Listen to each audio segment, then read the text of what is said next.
Presente, demais que nos acompanham pela internet, pelo Face, nossos votos de muita paz, de muita luz.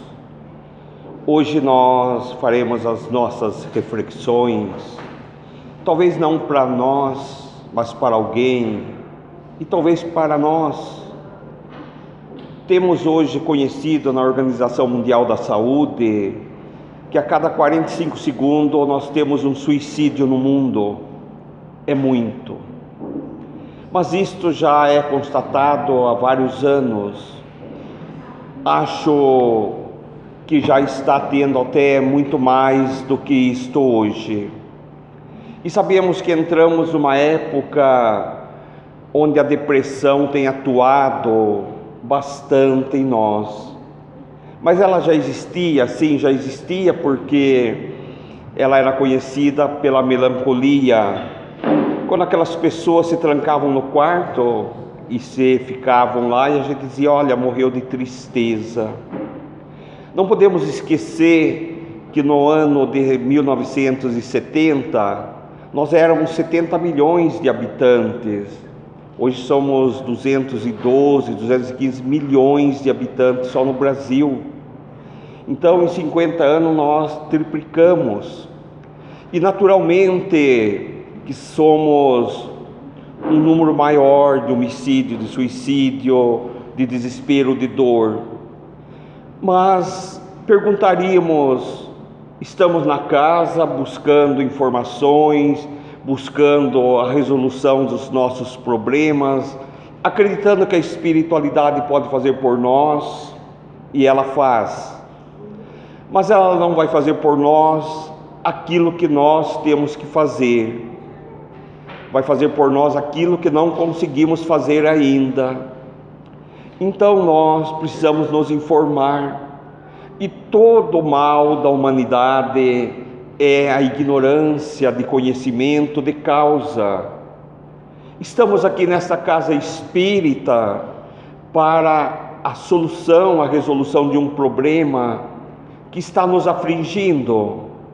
Aí nós perguntamos: estamos dispostos a deixar a causa que está causando esse efeito? Porque nós estamos sofrendo um efeito e sabemos a causa. Estamos dispostos a renunciar à causa do efeito que nos está fazendo mal? Isto é muito importante. E nós vamos lá em Paulo, em Coríntios 13, quando ele diz que tudo nos é lícito, mas nem tudo nos convém mais. E nós sabemos o que nos convém e o que não nos convém mais.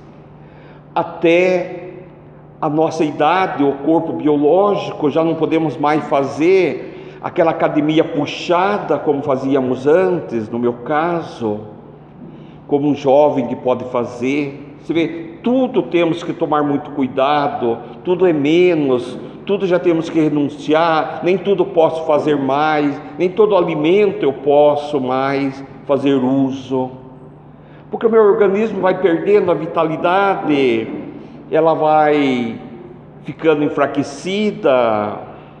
Somos uma máquina que vai vencendo o seu tempo, e ela mostra. E nós, da geração dos anos 60, 50, um pouco mais, nós somos aquele Fusca, né? Que ainda dava por um óleo mais grosso. E alguns colocavam até casca de banana junto com o óleo no motor do carro para ele não fumaciar. Mas hoje não dá mais, né? Hoje vivemos outra era, outro tempo. Tudo está reformado, informado. Os espíritos que estão reencarnando com tarefa mais importante, que o tempo está exigindo. Mas eles precisam da base sólida dos pais dessa geração dos anos 60 e 70, que passaram por frustrações, por dificuldades, por provas, por trabalhos, quando com 12 anos estávamos na roça, numa fábrica, tínhamos que cozinhar lavávamos, passávamos para as nossas mães, nossos pais. Então, qual é o grande mal da humanidade hoje? As frustrações. Nossos jovens não estão sabendo lidar com as frustrações, com as perdas, com uma nota baixa. E nós sabemos, nós passamos por frustrações, por dificuldades, passamos necessidades. Estamos aqui. Me lembro muito bem de um colchão de palha, não sei se vocês vivenciaram isto, que de manhã você tinha que pôr a mão dentro e mexer para ajeitar bem, para deixar retinho, e aí se não ficasse reto, tinha que ficar, porque era supervisionado pelas nossas mães. E a gente tinha que varrer o chão, daquele chão batido, e tinha que jogar água no chão para não levantar pó, porque era assim, a casa não tinha reboque, não tinha laje.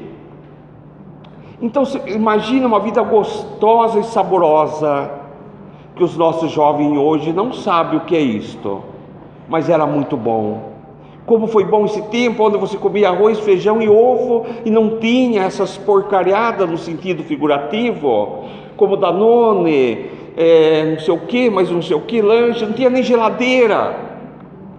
Olhem nossas fotos, nossas dos anos 60 aí, um pouco mais, se nós éramos gordos, se nós tínhamos esse pneuzinho. Hoje eu tenho a era da geladeira.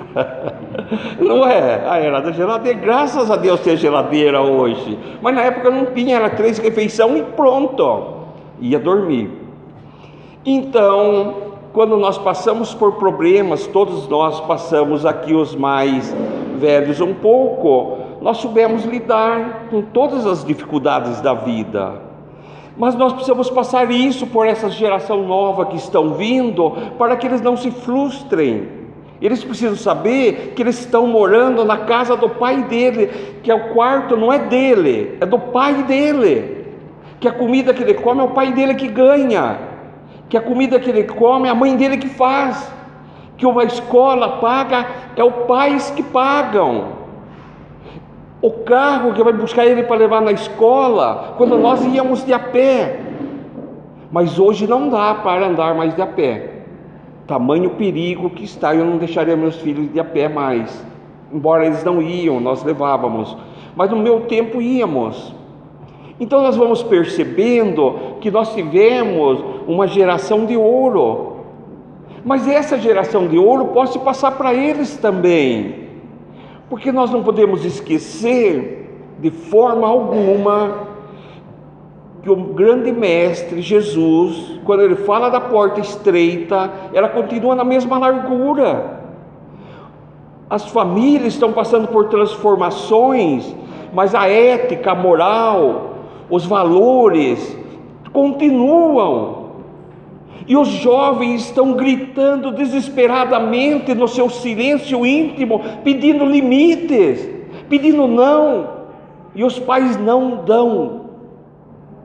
Aí quando eles alcançam 15, 16, 18 anos, muitos suicidam-se, porque não estão sabendo lidar com o problema que nós aprendemos com os nossos pais, só olhando em nós, porque nós não queremos que eles passem o que nós passamos, claro que não, mas a educação, a informação, nós precisamos dar a ele da mesma forma que nós recebemos, não batendo, porque não se usa mais bater, né?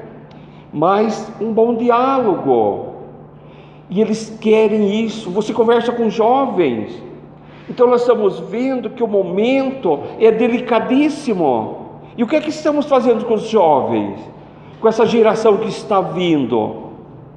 Nós seremos talvez os netos, bisnetos dos nossos filhos, porque o que nós estamos dando a eles, vamos receber lá na frente, porque eles vão dar para alguém, e esse alguém vai dar para nós. Então o que estamos dando é o que vamos receber. Temos que parar com essa coisa que estamos com um problema, mas não abrimos mão da causa. Temos medo de educar filhos. Eu prefiro que meus filhos me olhem com maus olhos, mas sejam homens de verdade, tenham dignidade, respeito. E nós o empurramos ao abismo pela falta de informação, pela falta de carinho, de amor, porque amor não é o amor que segura dentro de você, o amor é aquele que você ensina eles a voarem, e você fica vigiando. Há um caso tão interessante, um conto muito bonito. Todo ano a criança ia para os avós, o pai levava de trem. E o jovem, um dia, ele queria ir sozinho, ele queria ser independente, ele não quis que o pai fosse. Tudo bem, filho, então vai, colocou, fez a mochila, fez uma cartinha e pôs na mochila. Olha, se você ficar em desespero, se você acontecer alguma coisa, é só se abrir essa carta que resolve todo o seu problema. E a viagem continuou, pegou-se a viagem, chegou mais da metade do caminho, o menino começou a entrar em pânico, porque ele não sabia mais lidar com aquilo, estava sozinho, ele precisava do impulso ainda dos pais. Ele lembrou da carta, pegou a carta e abriu, estava escrito: papai está no último vagão. Percebe? Então nós precisamos fazer isso. Papai está no último vagão, tá? Mas deixar eles, prepará-los. Aí eles não vão suicidar-se. Tem que mostrar para ele quanto custa, que não é assim de graça, que eles têm que trabalhar, que eles têm que ganhar. Nós estamos enterrando nossos jovens na depressão, nós estamos enterrando nossos jovens tornando eles talvez incapacitados. Eles são mais inteligentes que nós? Não é mais inteligente do que nós, porque inteligência é tudo igual. Eles só estão vivendo uma era da tecnologia, e eles não têm paciência de ensinar a gente a mexer no celular, né? Mas nós perdemos meses, talvez anos, ensinando eles a mexer com os talheres. E aí, vamos cobrar isso deles, né? Então é mais ou menos isto, é uma troca saudável que nós fazemos.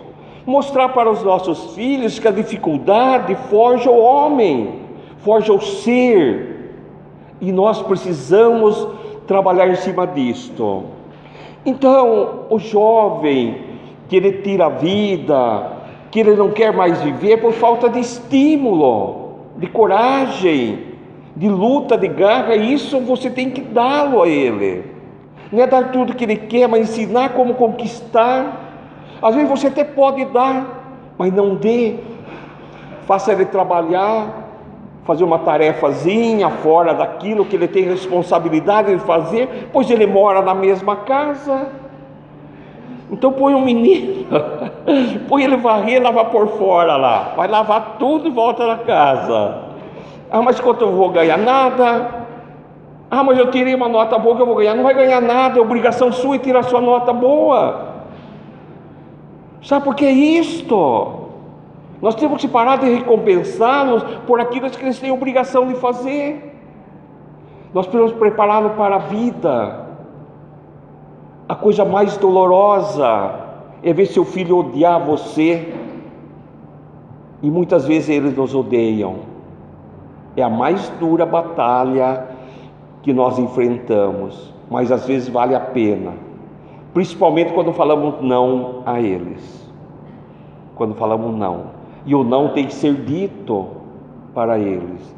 Então nós precisamos mostrar para eles que a vida não é um mar de rosas, que ninguém vai dar a ele aquilo que nós damos em casa. Ele precisa começar a experimentar em casa as dificuldades que o mundo vai lhe oferecer, para quando se debater com um problema qualquer, ele não vai pensar em tirar a vida, mas ele vai achar uma solução, porque ele viu e viveu dentro de soluções, de problemas que ele tinha que resolver por si mesmo.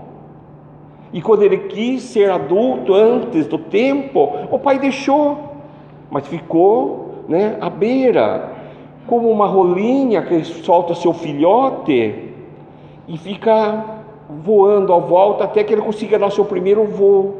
Quando ele deu seu primeiro voo, já não se preocupa mais. assim é a natureza. Porque nós, seres racionais, não admitimos a natureza conosco. Então nós precisamos entender que o suicida, ele não é um ato, quando você diz, eu vou me matar agora, pego e me suicido. Não, é um planejamento que ele vai fazer muitas vezes há anos, meses. E nós precisamos perceber isto. Movimentos diferentes, atos diferentes. Você tem o direito, os pais, de entrar dentro do quarto dele e revirar tudo que é deles. Ou não tem? Deixa eu ver o que você tem aí na sua mochila. Abra aí, põe tudo no chão, quero ver. Deixa eu ver seu caderno, deixa eu ver seu celular. Abra a senha aí. Quero ver como você está conversando. É assim que faz. Eles querem isso. Só que eles não pedem isso. Eles até relutam. Porque isso é participar da vida deles. Acho interessante que nós, às vezes, temos medo. Um jovem entrou dentro da sua casa e falou para o pai dele: eu não sou seu amigo. Você não é meu amigo, pai. Eu não sou seu amigo mesmo. E não me rebaixe a seus amigos. Eu sou seu pai, não seu amigo. Seu amigo não é nada. E eu sou muito mais do que isso. Não me rebaixe a seus amigos.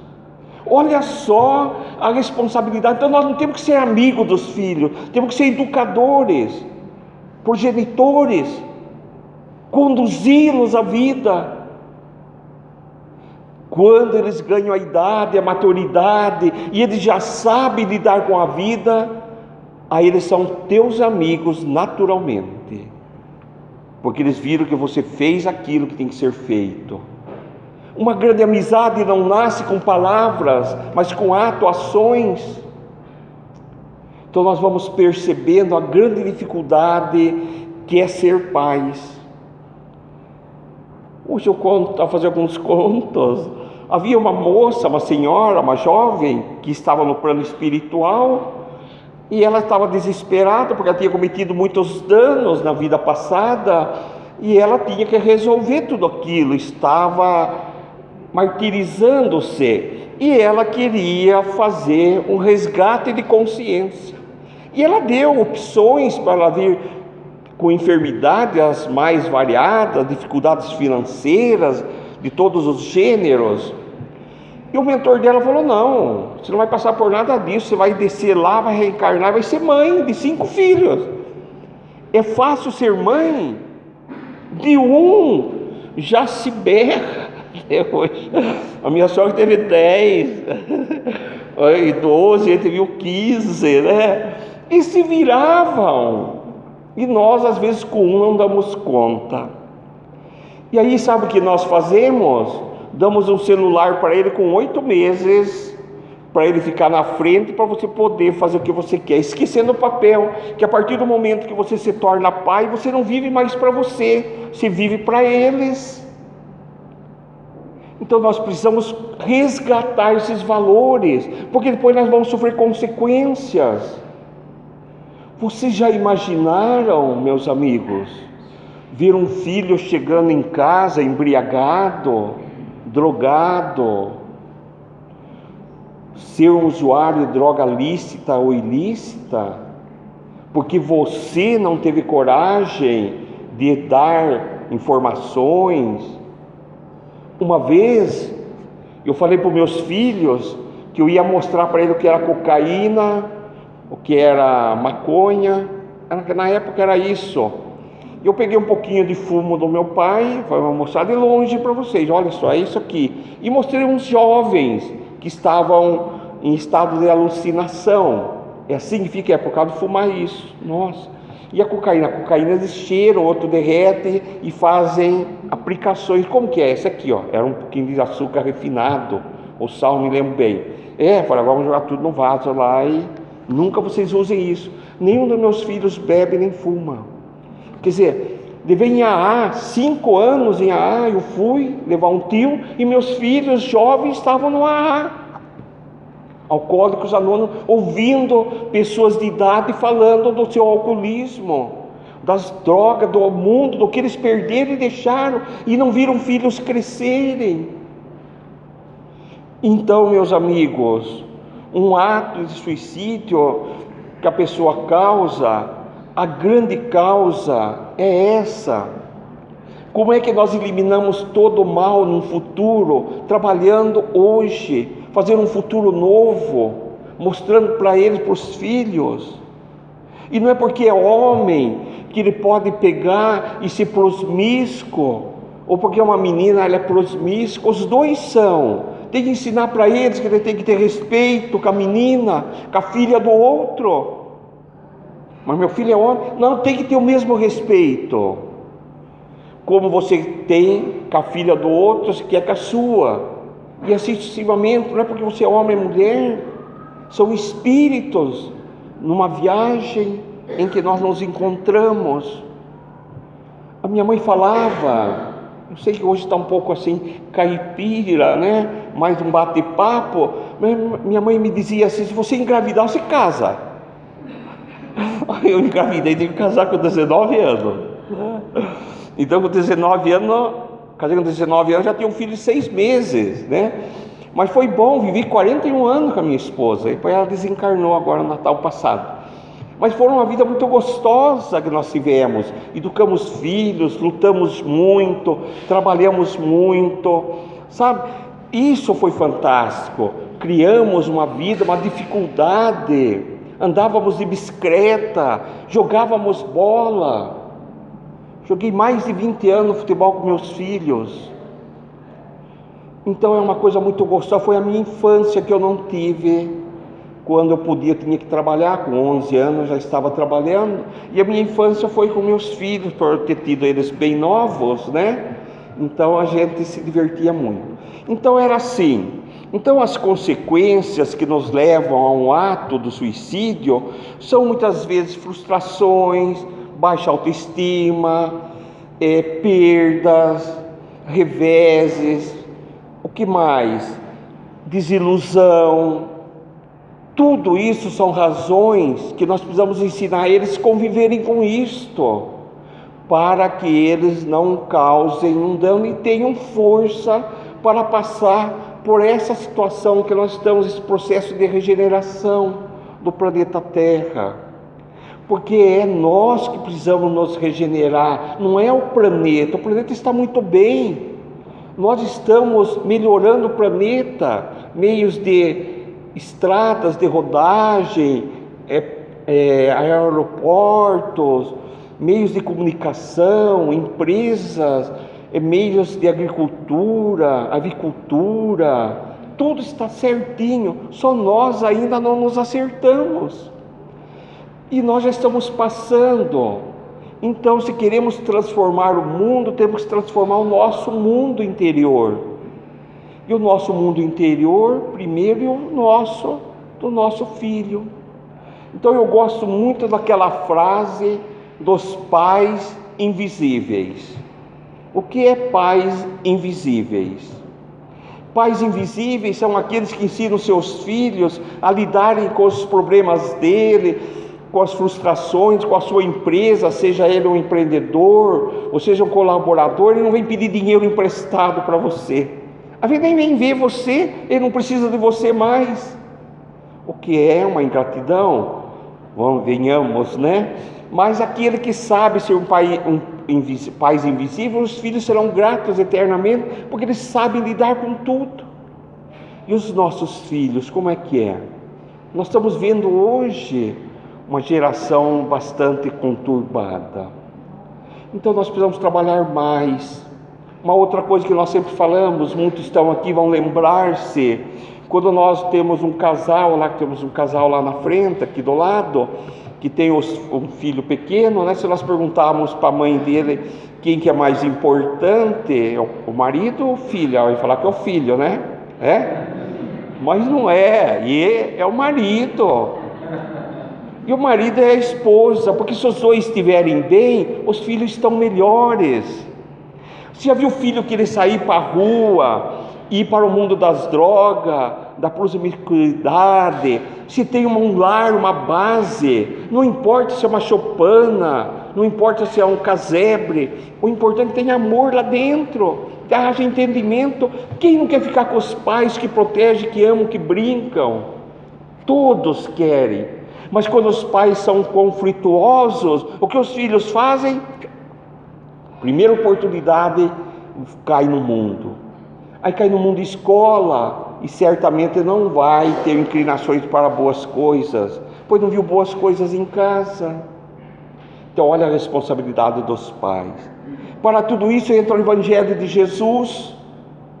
O que nós precisamos começar a fazer, porque a casa aqui tem condições, já deve ter orientado muito nós, o Evangelho no lar, que é um meio. Não é você ler o Evangelho no lar assim, olha, ler o Evangelho no lar, fazer a explicação, Jesus falou isso, aquilo e pronto, vão vibrar e acabou. Não, é isso e mais, conversar os problemas que estamos tendo em casa. Olha, você está indo mal na escola, então eu vou tirar a nota, a esposa vai sair rapidinho, você chama ela, espera aí, eu que fiz o Evangelho, hoje você vai ter que conversar. O que é? Você está gastando muito no cartão de crédito, vamos acertar isso aqui. Você vai fazendo isso. Quer dizer, os pequenos acertos.